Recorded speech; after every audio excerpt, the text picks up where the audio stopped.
Well, my friends, 2020 is coming to an end, and every stock market YouTuber is making the best stocks to watch in 2021 video right now. I'm going to try bringing it a step further, and I'm going to make a mini series of sorts. On this channel, we speak about EV the most, so that's how I'm going to start it off. But I'm not just going to make one video speaking about stocks to watch in 2021. No. We're going to take it a step further. I'm going to make this video on electric vehicle stocks. We're going to make one on penny stocks, on growth stocks, on SPACs, and on big tech stocks. So you have those videos to look forward to, my friends. 2020 was an absolutely insane year, both in the stock market and just in the entire world in general. For a lot of us, this is the first year we started investing. Most of us have had great success regardless of when we started. It's been the year of the SPACs, it's been the year of EV, it's been the year of innovation. It's been a crazy year. So of course now everybody's going to be looking towards what should we be buying in 2021?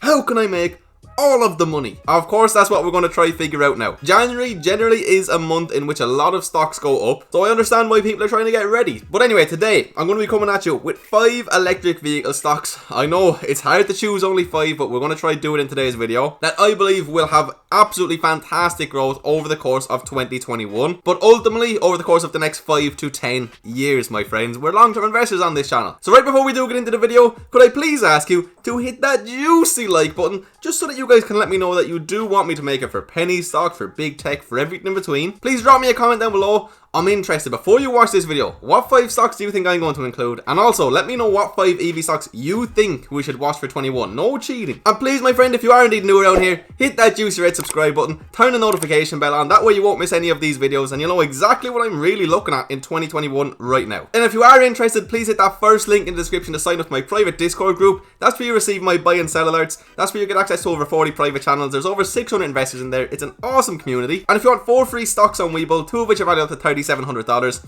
all you gotta do is hit that second link in the description, deposit $100. That's simple, free money. So I'm going to start it off with potentially the most obvious pick in the whole world, but it is Tesla. And there's a couple of things I want to say about Tesla. So I've obviously known about these guys for years and years. They were actually the first company I ever considered investing in. This was years ago, before I was, an investor, before I had any money in the market, before I knew anything about stocks. I thought about investing in Tesla. I never pulled the trigger. I obviously wish I did, because they were probably at $100 back then, maybe less. And that was pre-split. But there's been a common theme with me and Tesla this year, okay? I have constantly regretted not buying more. A funny story, okay? The first time I bought Tesla was right back here. It was the middle of July. I bought it $344 a share. You can see that was at the absolute peaks, and very quickly we crashed back down. And I got so much hate for this because I was down 20% in Tesla. Everybody thought I was a fool for buying at the all-time highs. Very quickly we went on an insane run up. And now, we've just made new all-time highs of $695 a share. But all I'm trying to say is I've had one very common theme. I've always wished I bought more. Tesla is a weird one, guys. It does not trade like a normal company. It does not necessarily trade at very attractive multiples. We can definitely put it that way. And that's one of the reasons I've always found it tough to buy more. As of this moment in time, I've only bought Tesla on 2 separate occasions and I'm up 80%. But I have nowhere near enough money in this company. So this is the #1 EV stock that I want to get more money into next year. I know it's not a SPAC, it's not a $10 or a $12 company with minimal downside. Tesla still has a whole lot of downside in my opinion. I've been saying it for so long, but I think over a longer period of time, you're going to make a lot of money, guys. So what's coming over the hill for Elon Musk in the S&P 500 and in 2021? So much exciting things coming to Tesla 2021. The first thing to remember, guys, you're watching this on Sunday. Tomorrow, December 21st, the stock joins the S&P 500, my friends. Tomorrow is going to be a pretty insane day for Tesla and probably the overall stock market in general. Just because of Tesla. This inclusion is something people have been waiting for a very long time. A lot of people have lost a lot of money shorting Tesla this year as well. You'll all remember when Elon Musk released the shorts to showcase that. But overall, short sellers have lost over $28.5 billion this year betting against the company. That's a lot of money lost betting against a company. And most short sellers have been jumping the ship ahead of the S&P 500 debut next week, with numbers hitting a record low for 2020. So there's less shorts in this stock than there has been over the entirety of 2020 right now because of S&P 500 inclusion. So that's a big reason why I think tomorrow is going to be a huge day. I do think Monday is going to be a big day. We've seen it a few times with Tesla. Really big news comes out, okay? The stock price goes up higher than it should, and it's followed by quite a considerable pullback. Also, we have these trend lines here. We have been respecting these for the most part for a very long time. All the way back since February, my friends, okay? The last time we broke out above them, we did come back down. Okay, we traded in between, we went below them, that's when we went on our huge run up. Now we're trading above them. Wouldn't surprise me if we do see a considerable pullback, and that's when I will hope to buy, even if I do think it's still a little bit too expensive, even if it's in the 500s. Please do remember, I'm looking at these guys with a long-term outlook. I am just buying standard common stock. I'm not going to be playing options. I'm not going to be doing calls or puts or anything of the sorts. I'm just speaking common shares right now. One more thing that's happening in January is this. We get our fourth quarter numbers. We will know if we hit 500,000 cars or not. It's a big ask. There's big potential that won't have happened, which will ultimately lead to a sell-off in my opinion. But there's always going to be big moves in Tesla. There's always going to be 10, 15, 20% moves in Tesla. Up and down in my personal opinion. If you're holding for long enough, you're going to live through an awful lot of them, unless you're calling them at the top and bottom every time. But also, I can tell you firsthand, I have definitely lost out more than I have gained waiting for these dips. And with the deliveries we have now, the multiples we're already trading at, they should be able to deliver around 1 million vehicles by 2022 and 15 million by 2040. I mean, from a long-term perspective, Tesla is changing the world. Elon Musk is pretty much set to be the richest man in the world at some stage. Is pretty crazy. And of course they're going to keep upgrading. They're going to launch their fastest car yet. They're going to launch the car worth $25,000. I mean, oh baby. They're going to make it more accessible to absolutely everybody. And for that reason, Tesla has to take the #1 slot on my EV stocks to watch next year. Okay, my second pick for today, again, is NIO. Now these guys have really put themselves on the map this year in particular. For good reasons and for bad. I mean, a lot of people may not remember this. I've been covering NIO for quite a while on the channel. But all you really have to do is go back to March, April. This was a company worth $150 a share. Now we're all the way up. We've been in the 50s. We're at 45 right now. Simply put, guys, it's been absolutely insane. They were on the brink of bankruptcy. The Chinese government essentially bailed them out. And they have completely turned things around. Yet they are still taking the #2 slot on this video for me. Now, I'm one of the people who's buying in around here. I have a cost basis, I think it's either in the high 13s or the low 14s. So, you know, we've done very well on NIO in general. I've gotten some hate for the way I've spoken about NIO. Look, I think they're an incredible long-term play. But when we were going on this huge run up here and here, I was one of the few people saying that I didn't think they were a very good short-term value. And ultimately, you know, I was somewhat correct. We went from about all-time highs of very close to 60 all the way back down into the 39s. We saw some absolutely huge dips with NIO, my friends. And right now, I think we're getting to a price that's somewhat okay, but I still would not be against seeing us go down a little bit more. Now, is that going to happen? Who knows? NIO is a force to be reckoned with now. They have absolutely destroyed every single quarterly deliveries for months and months now. They have gathered so much support, so much bullish momentum, so many analysts are bullish on them. They're a machine. A lot of people call them the Tesla of China. Even though Tesla is the Tesla of China, you do also have the likes of XPEV to be looking towards. NIO, though, however, is my favourite Chinese-based EV company, without a doubt in my mind. Bank of America's takeaways on NIO's 2021 plans. So their positive view on NIO is predicted on its long-term share gain potential in the premium EV market and improving profitability along with rising scale. And that's something they have shown us. We have proof of that over the last 3 to 6 months. Their margins have gone from negative to over double digits. They've been selling more and more vehicles every single month. It's been crazy. They've done incredibly well. They are also planning to introduce their first sedan model and reveal more details on NP2 at NIO Day, which is January 2021 again. That's why January is going to be a big month for EV, but potentially NIO in particular. This is their next vehicle platform that's expected to boast advanced autonomous driving features. And the company is modeling vehicle gross margin about 15 to 20% over the long term. That's very good, my friends. And again, if you go and look back at their Q4 earnings for last year or their Q1 earnings for this year, you will see how much better that has already gotten. I believe these numbers. They plan to expand point of sales, including their NIO houses and NIO spaces. They are also very important, but everybody understands that at this stage, I believe. And they're planning to start building their second generation battery swap stations, which again I think is a very important thing over in China in particular. Now, again, we're an EV company, we're a big name, we trade at really high multiples right now. Short term, I do still believe anything can happen with NIO. I know a lot of people just think it's going to the moon no matter what. I think it has to figure things out first of all. Not the company, but the stock. But ultimately, I think they're going to do very well in 2021. But particularly, again, similarly to Tesla, over the next 5 to 10 years. Okay, so they're the two big plays. Now, I have 3 smaller names, you know, 3 that are nowhere near as established, 3 that, you know, could potentially offer more growth, but not be quite as safe. Now, I know there's going to be a lot of people who don't agree with me putting these at the top 3 spot. There'll be a lot of people who do as well. We're speaking about Workhorse, okay? Now, I want to premise this. I only believe 2021 is going to be incredible year. I think Workhorse could outperform Tesla and NIO if we get 50 to 75% plus of the USPS contract. If we don't, I don't think we're going to outperform either of those companies next year. But here's the other thing, guys. I think even at current prices, if we get 0% of the USPS contract, I think we will be green next year. Not to the extent we would be with the USPS contract, but I still think we will be green. These guys have so much potential. They are penetrating a hugely underserved market. Yes, there is competition, and there is more and more competition coming, but we all expected this. A lot of us were speaking about these guys the end of June, the start of July. We all knew the competition was coming. It's coming in every aspect of the world of EV. It's a very, very, very populated market right now. Competition is good, okay?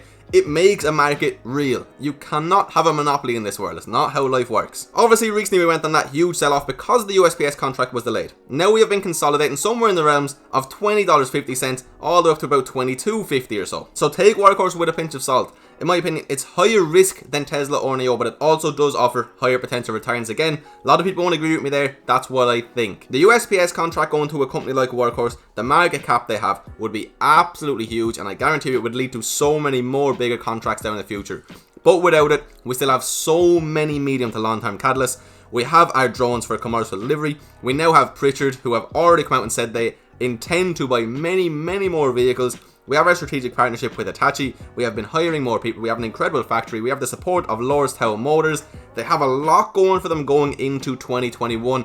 I'm going to put it that way, but I do understand it's going to be a shaky year, and without the USPS contract, they more than likely won't outperform or even perform close to NIO or Tesla. That's why they're taking the number 3 spot. I just say spot. Now, if you want Workhorse videos, this is the channel to get them. I cover them every single Friday, so make sure, hit that subscribe button, go back and watch some of them if you want to. Now we have another company. A lot of people will argue with me about this one here. We're looking at Ride, aka Lordstown Motors, a company I invested in the very first day we found out they were going to be merging with the SPAC dphc, Diamond P Colons. We've been here from day one. I had done a deep dive into these guys before we knew they were going public. We have over 50,000 pre-orders. We have the 3rd biggest factory in the entirety of the United States. We have one of the best, most competitive electric pickup trucks, full size, on the market, full stop. 50,000 pre-orders, okay? An average pre-order amount of over 500 vehicles. We are targeting fleets. We are in talks with pretty much everybody. The factory they have the tech, we have the hub motors. It's looking good to me, my friends. Now, why do they make the list specifically for 2021? Well, it's because of this, okay? That's when we are going to start producing and selling these vehicles. The second half of 2021 in particular. And look, we already have pre-orders to take us the whole way through 2022. By the time we are getting to production, by the second half of 2021, it would not surprise me at all if they have over 100,000 pre-orders. Now, I know these are non-binding. Not all of them have to go through. But I've stressed this so many times on the channel. They are coming from fleets. They're not coming from me and you. It's not some random 18-year-old on the internet. It's not some random 23-year-old on the internet buying one of these vehicles or showing intent to purchase one of these vehicles. These are fleet managers. They don't just put in these 500 vehicle orders with every single person who offers a product. It's not how it works. So for that reason, I believe even with 50,000 pre-orders, if we didn't get a single other pre-order over the next 6 months, which is basically impossible, we're probably getting them as you watch this video, I think there's still going to be an incredible buy in 2021. And what I really like about Ride is the price they're at now. I think we are already undervalued. That's why I'm so happy to include them in today's video. I initially bought them in the 11s. I think I have a cost basis in the 15s or 16s. And keep in mind, guys, I even bought these guys in the 20s before. I have a lot of conviction on this company. Now, of course, that doesn't necessarily mean it's going to do well, but I genuinely believe it will, and I do believe it deserves to make the list today. Now, the first half of 2021 could be very shaky. I think we're not going to see huge benefits until we are selling these vehicles, okay? Q3 and Q4 all going to plan, but I do genuinely believe they deserve to make this list, and I think they're going to do incredibly well. Now, the 5th company of today, okay?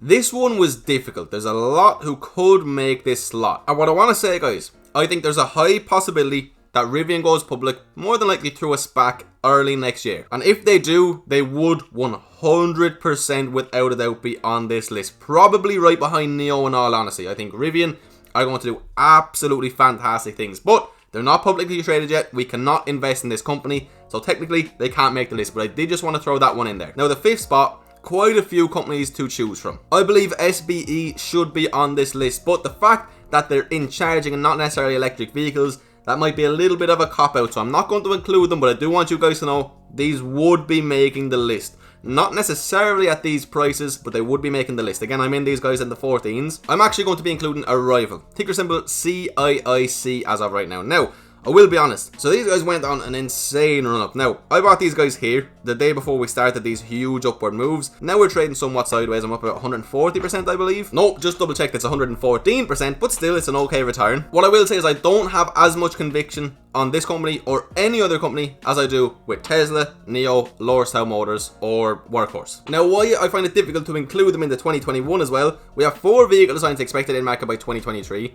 The start of production for the first vehicle is planned for Q4 2021, so more than likely not an awful lot is going to happen till the end of the year. Now, that's not how the stocks work. I mean, you all know we trade in anticipation of what's going to happen in the future, oftentimes 12 to 24 months in the future. So I still do think it could be quite a volatile year for this company, in all honesty. They already have $1.2 billion in orders. They have some fantastic vehicles, okay, fantastic. They have a partnership with the UPS, okay, so they have an order in for 10,000 units plus the option for an additional 10,000. UPS is absolutely massive, my friends, and if they did not have this or the prospects of something like this, I don't think they'd be trading anywhere near where they are right now. But I also don't think they're going to depend on the UPS. I think there is a lot more for these guys to chase. So what I like about these guys, okay, we have a few different vehicles. We have an electric bus. That's what we're looking for 2021. Then we have an electric van, and a large electric van, and a small vehicle platform, potentially something like a sedan. We're expected to have relatively high margins, expected to be in profit relatively quickly once we start selling these vehicles. We have an awful lot of in-house technology, and they are innovative in regards to these. They're micro factories. These go up extraordinarily quickly. So much quicker than, say,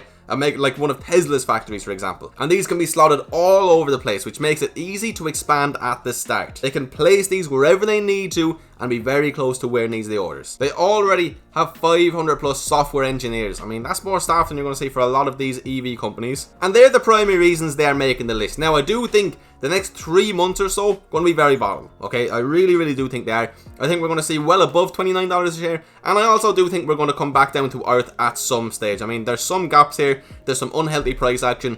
We went up very quickly off quite little news. Now, in fairness, we did have our big pullbacks, but I don't necessarily think that around $27 to $30 is an area of support just yet. We also don't have very clear direction.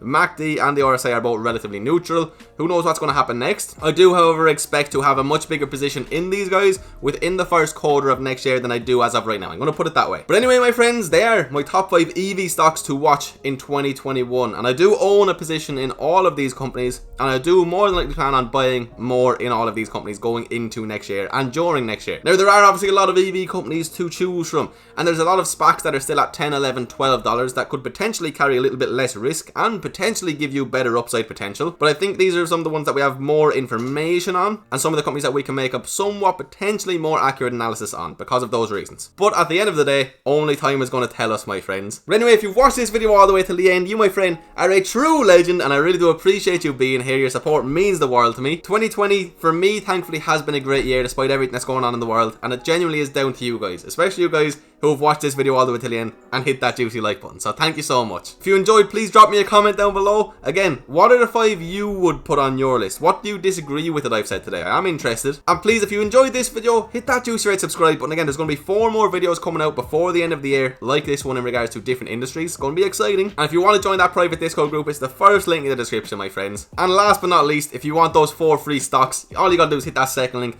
It's Christmas. You're going to get yourself some free money. Easy money, why not? Anyway, my friends, I hope you all have an absolutely fantastic day. I will see you for another video very soon. Peace.